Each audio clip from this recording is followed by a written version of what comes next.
Gold trusted gold buyers తాకట్టులో ఉన్న బంగారాన్ని విడిపించి ఈ రోజు ఉన్న మార్కెట్ ధరకే కొనబడును. మరిన్ని వివరాలకు సంప్రదించండి 7710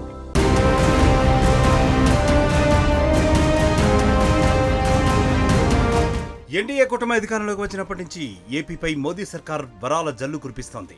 ఓవైపు పోలవరం, మరోవైపు రాజధాని అమరావతి నిర్మాణాలను ముందుకు తీసుకువెళ్తోంది. ఇంకోవైపు రాష్ట్ర విభజన సమయం నుంచి పెండింగ్ లో ఉన్న అంశాల పరిష్కారం దిశగా అడుగులేస్తోంది. ఈ క్రమంలోనే ఏపీకి మరో గుడ్ న్యూస్ చెప్పింది కేంద్రం.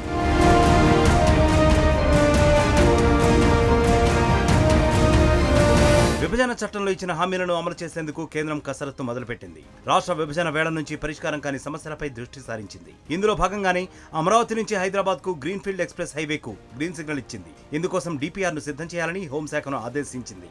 మొత్తం 6 లైన్లలో దాదాపు 25,000 కోట్ల రూపాయల వ్యయంతో ఈ ప్రాజెక్టును చేపడుతున్నట్లు తెలుస్తోంది.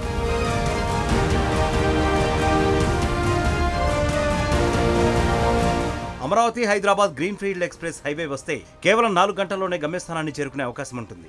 దాదాపు 60 నుంచి 70 కిలోమీటర్ల మేర ప్రయాణం తగ్గుతుందని అధికారులు అంచనా వేస్తున్నారు. అయితే ఈ హైవేను అమరావతి నుంచి హైదరాబాద్ కు ఏ రూట్లో ప్లాన్ చేశారన్నది క్లారిటీ లేదు. ప్రస్తుతం అమరావతి నుంచి హైదరాబాద్ కు 2 రూట్లు ఉన్నాయి. విజయవాడ మీదుగా హైదరాబాద్ కు ఒక రూట్, పల్నాడు జిల్లా మీదుగా హైదరాబాద్ కు మరొక రూట్ ఉంది. ఇందులో ఈ గ్రీన్ఫీల్డ్ ఎక్స్ప్రెస్ హైవే ఏ రూట్ నుంచి వస్తుందనేది ఇంకా స్పష్టం కాలేదు.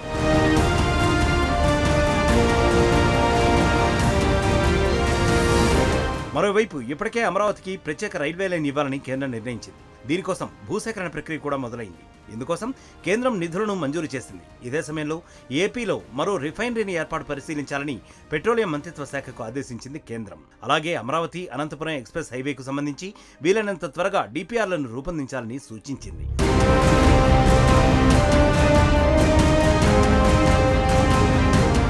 మరిన్ని వీడియోస్ కోసం ఛానల్ ని సబ్స్క్రైబ్ చేయండి. లేటెస్ట్ అప్డేట్స్ కోసం వాట్సాప్ ఛానల్ ని ఫాలో అవ్వండి. ఆ లింక్ డిస్క్రిప్షన్ లో ఉంది.